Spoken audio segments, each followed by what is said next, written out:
আমার পাগল মন ওই মদিনার প্রেমে পড়েছে। আমার পাগল মন ওই মদিনার প্রেমে পড়েছে। ওই মদিনা এই মনকে, ওই মদিনা এই মনকে পাগল করেছে। আমার পাগল মন ওই মদিনার প্রেমে পড়েছে। আমার পাগল মন ওই মদিনার প্রেমে পড়েছে। জানি না ওই মদিনায় কি আছে মধু, মদিনা মদিনায় আমায় করেছে জাদু। জানি না ওই মদিনায় কি আছে মধু, মদিনা মদিনায় আমায় করেছে জাদু। বিশ্ব জগৎ নবীর প্রেমে, বিশ্ব জগৎ নবীর প্রেমে পাগল হয়েছে। আমার পাগল মন ওই মদিনার প্রেমে পড়েছে। আমার পাগল মন ওই মদিনার প্রেমে পড়েছে। নবী আমার জানের জান, আমার প্রাণের প্রাণ, দয়াল নবীর লাইগায় মন ব্যথারো পাহাড়। আমার পাগল মন ওই মদিনার প্রেমে পড়েছে।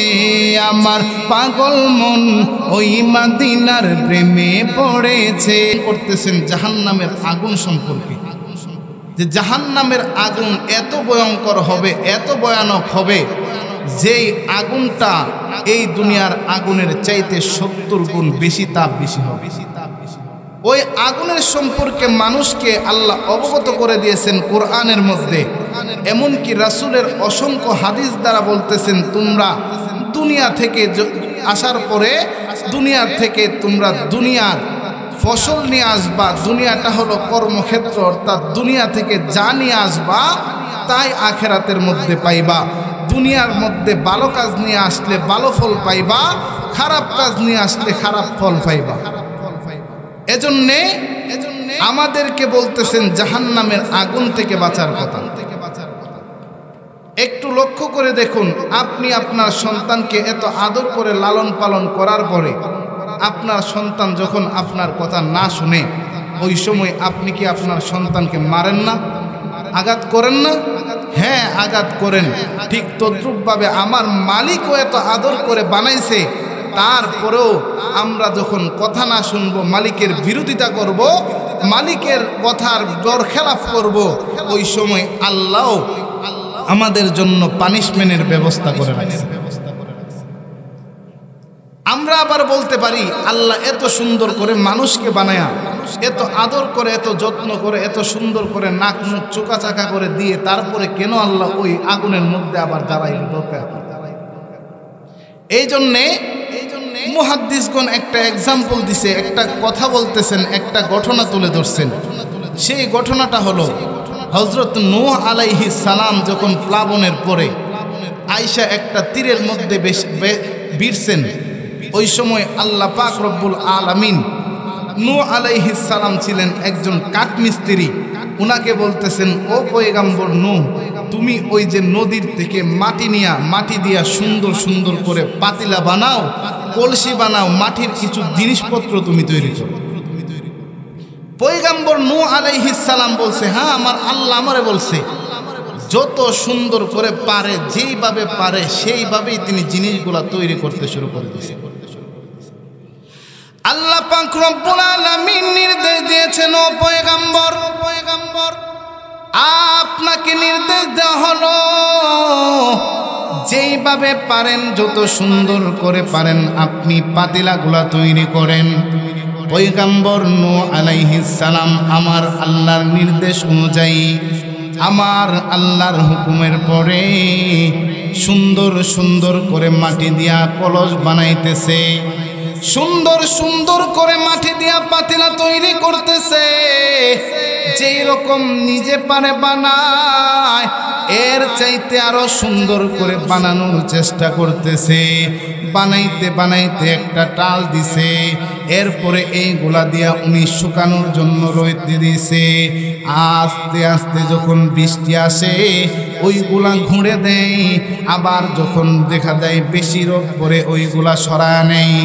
একেবারে বেশি রোদও লাগতে দেয় না, বৃষ্টির মধ্যে বেশি ভিজতেও দেয় না। সারাটা দিন পরিশ্রম করার পরে যখন এই মাটির পাতিলাগুলা তৈরি হয়ে গেছে, সুন্দরভাবে রং করছে, আল্লাহর কাছে বলে, আল্লাহ গো, আপনার কথা অনুযায়ী আমি মাটির পাতিলাগুলা তৈরি করলাম, আপনার কথা অনুযায়ী আমি মাটির পাতিলাগুলা বানাইলাম। আল্লাহ, এবার আমি এগুলা কি করব আপনি আমাকে বলে দেন। আমার আল্লাহ ডাক দিয়ে বলে, রে পয়গম্বর নূহ, আপনার হাতের মধ্যে একটা লাঠি লন, আর ওই লাঠিটা দিয়া সমস্ত কিছু বাইরাইয়া বাইরাইয়া ভেঙে ফেলেন।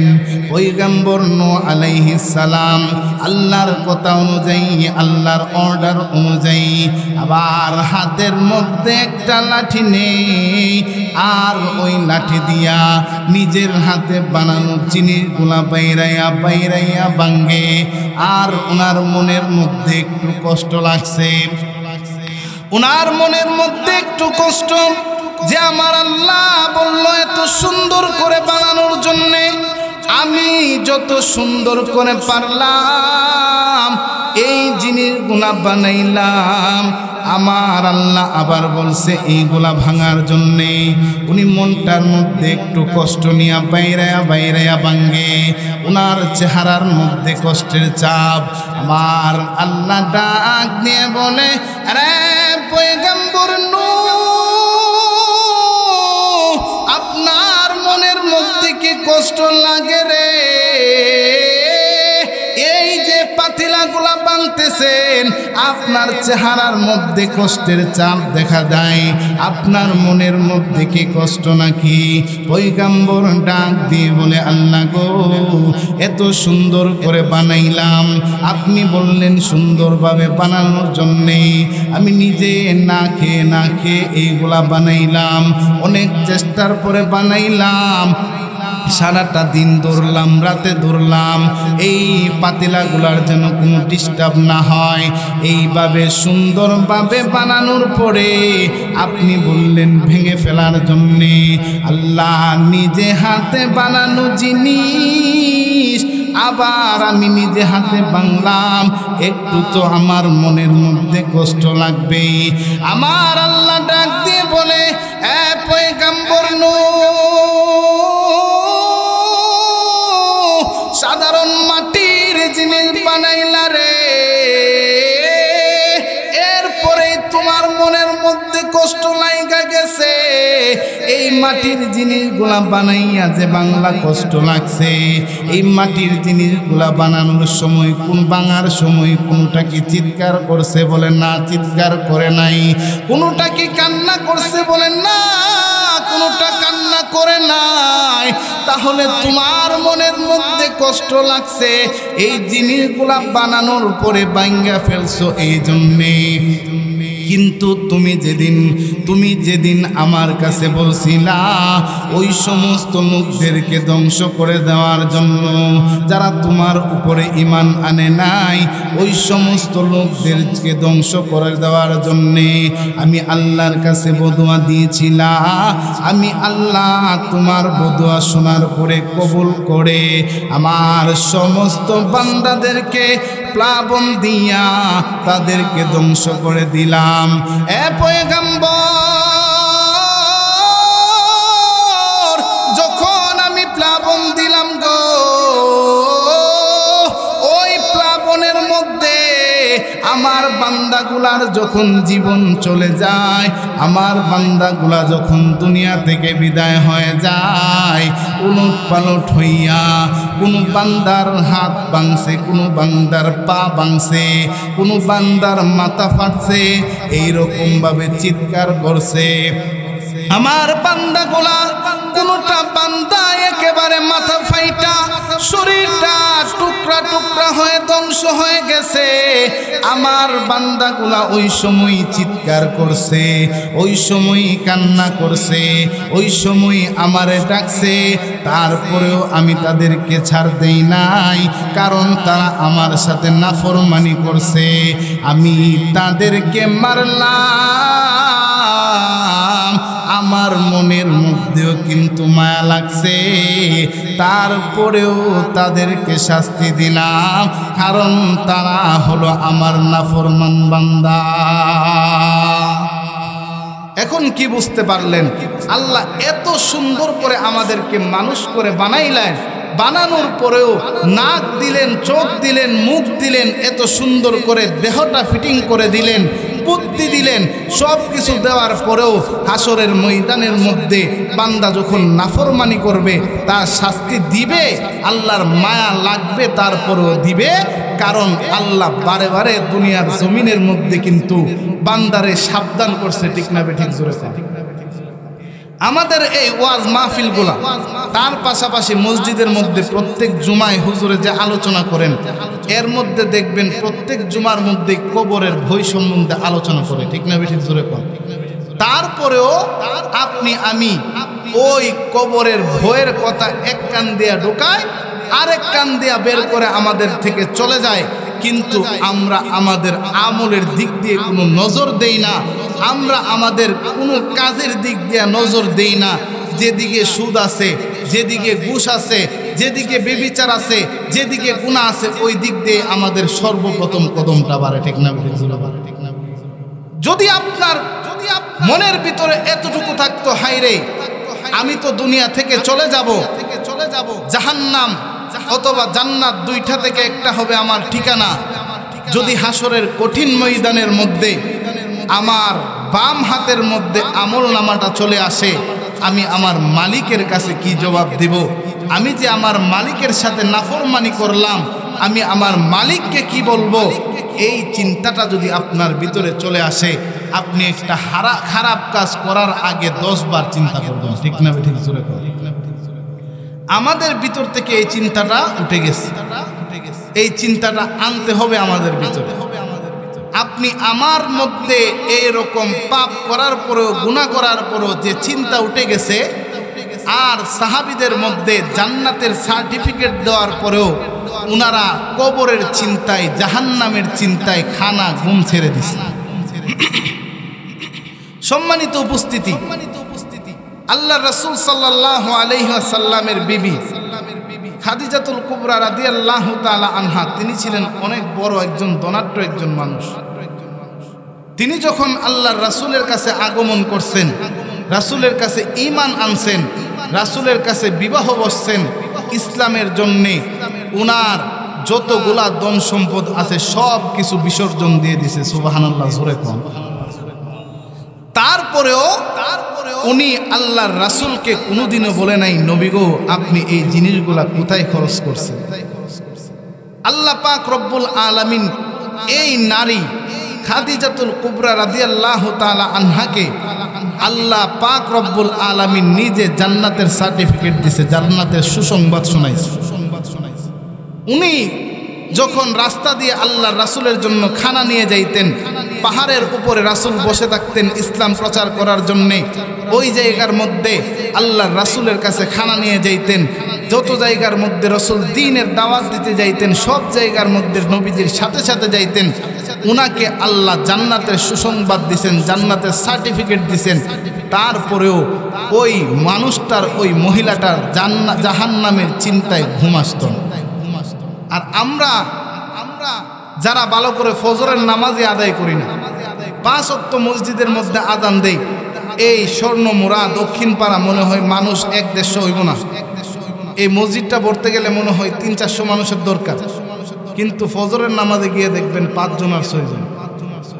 যদি অন্তরের ভিতরে জাহান্নামের বই থাকতো তাহলে আমাদের দ্বারা এটা সম্ভব হতো না। সম্মানিত উপস্থিতি, কিন্তু আল্লাহর বান্দি, আল্লাহর রাসূলের স্ত্রী খাদিজাতুল কুবরা রাদিয়াল্লাহু তাআলা আনহু একদিন অসুস্থ অবস্থায় 2টা চোখের পানি ফেলে ফেলে কাঁদতেছেন। রাসূলের কাছে বলতেছেন, ইয়া রাসূলুল্লাহ, ইয়া হাবিবাল্লাহ, নবী গো, আমার দুইটা চিন্তায় আমার ঘুম আসে না। আল্লাহর রাসূল ডেকে ডেকে বলতেছে, খাদিজা রে, তোমার কোন দুইটা চিন্তা তোমার ঘুম আসে না? খাদিজাতুল কুবরা রাদিয়াল্লাহু তাআলা আনহা ডেকে ডেকে বলে, ইয়া রাসূলুল্লাহ, আমি যদি দুনিয়ার জমিন থেকে বিদায় হয়ে যাই, আমি যদি দুনিয়ার জমিন থেকে চলে যাই, আপনি যখন দ্বীনের দাওয়াত দিবেন, আপনার সাথে কে যাবে দ্বীনের দাওয়াত দেওয়ার জন্য? কারণ আপনার পিছনে তো শত্রুর অভাব নাই, আপনার পিছনে তো শত্রুর অভাব নাই। আপনি যখন দ্বীনের দাওয়াত দিবেন, ওই শত্রুগুলা আপনার উপরে আক্রমণ করে দিবে। আল্লাহর রাসূল সাল্লাল্লাহু আলাইহি ওয়াসাল্লামের সাথে ছিল মা ফাতেমা, ডাক দিয়ে বলে, মা গো,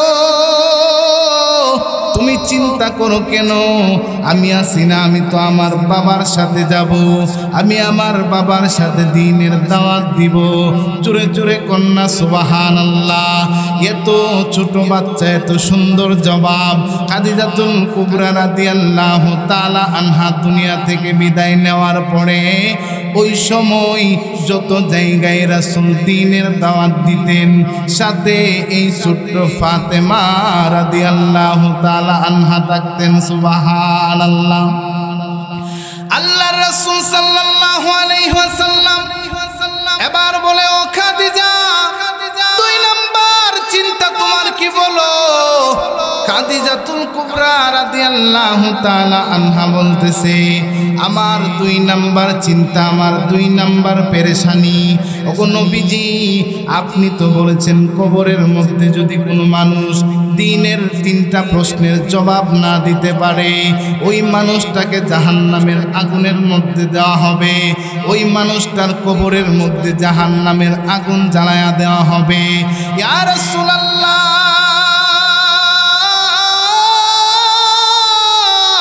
ওগো নবীজি, আমি যদি দুনিয়ার জমিন থেকে বিদায় হয়ে যায় আর কবরের মধ্যে গিয়া ওই প্রশ্নগুলোর জবাব না দিতে পারি, নবী গো, আমার কবরের মধ্যে কি অবস্থা হবে? আল্লাহর রাসূলকে বলতেছেন, ইয়া রাসূলুল্লাহ, ওই কবরের মধ্যে আমি যখন দুনিয়া থেকে বিদায় হয়ে যাব, আপনার আমাকে এক নাম্বার কথা দিতে হবে। বলে, কি কথা? যে আমি যখন দুনিয়া থেকে বিদায় নিয়ে যাব, আপনার ব্যবহারের জামা দিয়া আমার কাফনের কাপড়টা পরা দিবেন। আল্লাহর রাসূল বলতেছেন, ও খাদিজা, তুমি চিন্তা করো না, তোমার যখন দুনিয়া থেকে বিদায় হয়ে যাবে, আমি তোমারে আমার ব্যবহারের জামাটা দিয়া কাফনের কাপড় পরায়া দিব। বলে, নবী গো, দুই নাম্বার একটা চিন্তার কারণে আমার ঘুম আসে না। আল্লাহর রাসূল বলতেছেন, আরেকটা কি চিন্তা? জোরে জোরে বলো। খাদিজাতুল কুবরা রাদিয়াল্লাহু তাআলা আনহা বলতেছেন, ওগো নবীজি, আমাকে যখন আপনি দাফন করে দিয়ে আসবেন, ওই কবরে রেখে দিয়ে আসবেন, আপনি আমার কবরের মধ্যে যতক্ষণ পর্যন্ত তিনটা প্রশ্নের জবাব না দিবে, ওই তিনটা প্রশ্নের জবাব আপনি নবী দিবেন, এরপরে আপনি কবর থেকে আসবেন। আল্লাহর রাসূল বলতেছে, ও খাদিজা, তোমার দুই নাম্বার কথাটাও মানলাম, কবরের মধ্যে যখন তোমাকে রেখে দেওয়া হবে, এই শর্তটাও আমি মানলাম। অল্প কিছুদিনের মধ্যে খাদিজাতুল কুবরা রাদিয়াল্লাহু তাআলা আনহু অসুস্থ হইয়া দুনিয়ার জমিন থেকে বিদায় হয়ে গেছে। আল্লাহর রাসূল নিজের জামাটা, ব্যবহারের জামাটা দিয়া কাফন পরাইয়া রাসূল ওনাকে গোসল দেওয়াইয়া নিজে কবরের মধ্যে দাফন করলেন। তারপরে কবরের পাশে দাঁড়ায় আছে। সকল সাহাবীরা বলে, ইয়া রাসূলুল্লাহ, ইয়া হাবিবাল্লাহ, নবী নবী গো, আপনি এখনো পর্যন্ত দাঁড়ায় আছেন কেন? আপনি কি যাবেন না? বলে তোমরা চলে যাও, আমি খাদিজার কবর থেকে একটু পরে আসব। আল্লাহ পাক রব্বুল আলামিন ওহী পাঠায়া দিছে আল্লাহর নবীর কাছে। জিবরাইল আইসা বলে, ইয়া রাসূলুল্লাহ, আপনি কেন দাঁড়ায় আছেন গো নবী? এই জায়গার মধ্যে কেন দাঁড়ায় আছেন?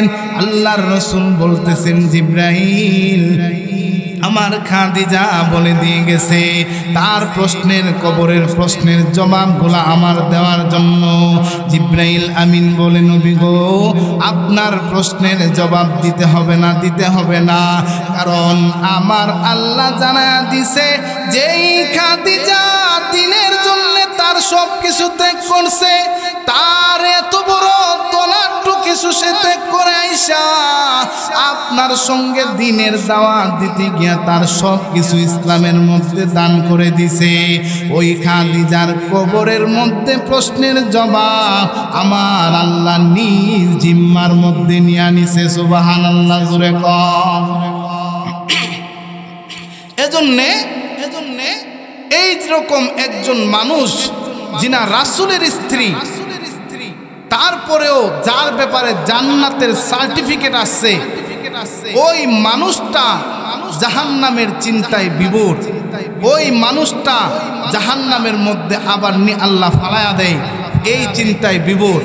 আর আপনি আর আমি উনাদের তুলনায় লক্ষ্য করলে উনাদের পায়ের ধুলার সমতুল্য। আমরা কিভাবে এই কবরের চিন্তা না করে শান্তি মতো বিছানার মধ্যে মাথাটা লাগাইয়া ঘুমাই?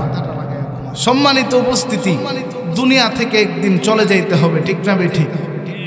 দুনিয়া থেকে চলে যাব, এই দুনিয়ায় চিরদিন থাকবো না। এই দুনিয়া থেকে চলে যাওয়ার পরে কবর হবে আমাদের আসল ঠিকানা। ওই কবরের মধ্যে যদি আমরা কোনো জিনিস নিয়ে যাইতে পারি, আল্লাহর রাসূল হাদিসের মধ্যে বলেন, আদ দুনিয়া মাজরাআতুল আখিরা, যে দুনিয়ার মধ্যে আপনি যা কিছু করবেন সেটাই আপনার কবরের ফসল।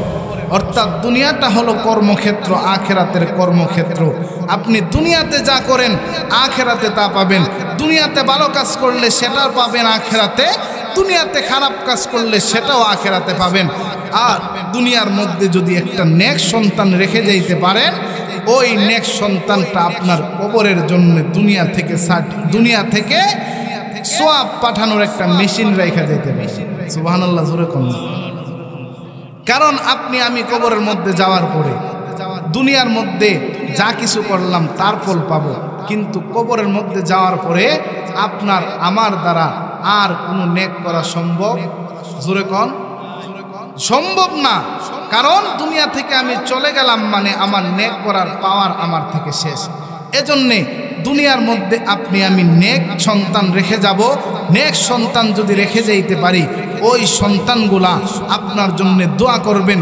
কিতাবের মধ্যে আসছে, কবরের মধ্যে যখন একটা মানুষ নেক সন্তান রেখে যায় আর ওই মানুষটার জন্য দোয়া পাঠায়, ওই মানুষটা কিরকম দোয়ার ফল পায় জানেন? সমস্ত পৃথিবীর মধ্যে একটা সাগরের মধ্যে আপনি খাবুডুবু খাইতেছেন, আর একটা কোনো কিছু ধরার জন্য কোনো জিনিস পাইতেছেন না, কিন্তু ওই সাগরের মধ্যে একটা টায়ার অথবা টিউব অথবা একটা কাঠের টুকরা পাইলেন, এইভাবে হাত দিয়ে আঞ্জা দিয়ে ধরলেন, এটার মধ্যে আপনার কতটুকু শান্তি আসবে? জোরে কন। দুনিয়া থেকে যদি কোনো মানুষ একটা নেক পাঠায় কবরের মধ্যে, ওই মানুষটা যেন প্রচণ্ড সাগরের মধ্যে একটা কাঠের টুকরা পাইল। সুবহানাল্লাহ, জোরে কন। এজন্য আসুন দুনিয়ার জমিনের মধ্যে যদি একজন নেক সন্তান রেখে যাওয়া যায়, কি রকম ওই নেক সন্তান? একজন আল্লাহর ওলি এই ঘটনাটা উল্লেখ করতেছেন, কিতাবের মধ্যে আছেন। একজন আল্লাহর ওলি একজন একদিন শুক্রবারের রাত্রে একটা গোরস্থানের পাশ দিয়ে হেঁটে হেঁটে চলে যায়। আর ওই আল্লাহর ওলি ওই গোরস্থানের পাশে দাঁড়াইয়া সোয়াবে একবার সূরা ফাতিহা, 3 বার সূরা ইখলাস পড়লেন। সোয়াবের সানি করে ওই কবরের সকল মুর্দেগানের জন্য বক্সায়া দেয়া গেলেন। ওই আল্লাহর ওলি এই গোরস্থানের পাশে কাছেই একটু পরে বসলেন। আর উনি কাশফের মধ্যে দেখতে পায় ওই কবরের মধ্যে সকল মানুষগুলা নেকের জন্য দৌড়াই করতেছে, নেকের জন্য ফালাফালি করতেছে। কিন্তু একজন মহিলা নেকের জন্য দৌড়ায় না, একজন মহিলা পিছনের মধ্যে বসে আছে। ওই আল্লাহর ওলি ওই মহিলার কাছে চলে গেলেন। ওই মহিলার কাছে গিয়ে জিজ্ঞাসা করতেছেন, মাগো আপনার কি নেকের দরকার নাই? আপনার কি নেকের প্রয়োজন নাই? বলে আমার নেকের কোনো প্রয়োজন নাই, কারণ আমার দুনিয়ার জমিনের মধ্যে একজন নেক সন্তান রেখে আসলাম, ওই সন্তানটাই আমার জন্য নেক পাঠায়। সুবহানাল্লাহ। ওই আল্লাহর ওলি জিজ্ঞাসা করতেছে ওই নেক সন্তানটাকে, বলে দুনিয়ার জমিনের মধ্যে আমার সন্তানটা, দুনিয়ার জমিনের মধ্যে আমার সন্তানটা একটা দোকান আছে, দোকানের মধ্যে দোকানদারি করে, আর পাশাপাশি দোকানের মধ্যে যখন মানুষ না থাকে আমার সন্তানটা ওই দোকানের মধ্যে কোরআন তেলাওয়াত করে আমার জন্য বক্সা দেয়। সুবহানাল্লাহ জোরে কর। এজন্যে ওই সন্তানটার নেক আমি অটোমেটিক কবরের মধ্যে পেয়ে যাই। ওই সন্তানটার নেক যখন আমি কবরের মধ্যে পাই আমার আর নেকের কোনো প্রয়োজন নাই। সম্মানিত উপস্থিতি, এজন্য নেক আমাদের দরকার আসেনি না নাই? আমাদের নেক দরকার আছে।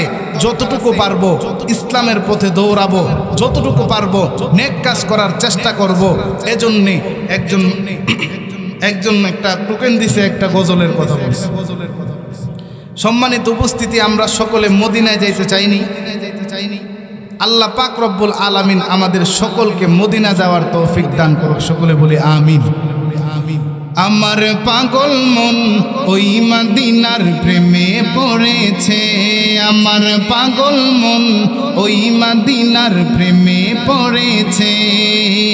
ওই মদিনা এই মনকে, ওই মদিনা এই মনকে পাগল করেছে। আমার পাগল মন ওই মদিনার প্রেমে পড়েছে, আমার পাগল মন ওই মদিনার প্রেমে পড়েছে। জানি না ওই মদিনায় কি আছে মধু, মদিনা মদিনায় আমায় করেছে জাদু। জানি না ওই মদিনায় কি আছে মধু, মদিনা মদিনায় আমায় করেছে জাদু। বিশ্ব জগৎ নবীর প্রেমে, বিশ্ব জগৎ নবীর প্রেমে পাগল হয়েছে। আমার পাগল মন ওই মদিনার প্রেমে পড়েছে, আমার পাগল মন ওই মদিনার প্রেমে পড়েছে। নবী আমার জানের জান, আমার প্রাণের প্রাণ, দয়াল নবীর লাইগায় মন ব্যথারো পাহাড়। আমার পাগল মন ওই মদিনার প্রেমে পড়েছে, আমার পাগল মন ওই মদিনার প্রেমে পড়েছে। ওই মদিনা এই মনকে, ওই মদিনা এই মনকে পাগল করেছে। আমার পাগল মন ওই মদিনার প্রেমে পড়েছে। সম্মানিত উপস্থিতি, যতটুকু আলোচনা করলাম কবর সম্পর্কে, হাসর সম্পর্কে, আল্লাহ পাক রব্বুল আলামিন যেন এই আলোচনার উপরে আমাদেরকে আমল করার তৌফিক দান করে। সকলে বলুন আমিন। আর স্টেজের মধ্যে একজন উপস্থিত হয়েছেন, আপনাদের এলাকার একজন আলেমে দ্বীন, যিনাকে নিয়ে আমরাও গর্ব করি। কারণ সেন্দ গ্রামের মধ্যে অনেকে ওনাকে চিনেন না।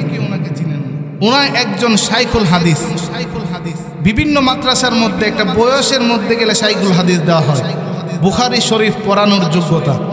কিন্তু ওনাকে আল্লাহ পাক রব্বুল আলামিন এমন একটা যোগ্যতা দিয়েছেন যে আপনাদের গ্রামের সন্তান ঢাকা অনেক বড় এক মাদ্রাসার মধ্যে বুখারী শরীফের মতো হাদিসের কিতাব পড়ায়। সকলে জোরে কোন সুবহানাল্লাহ।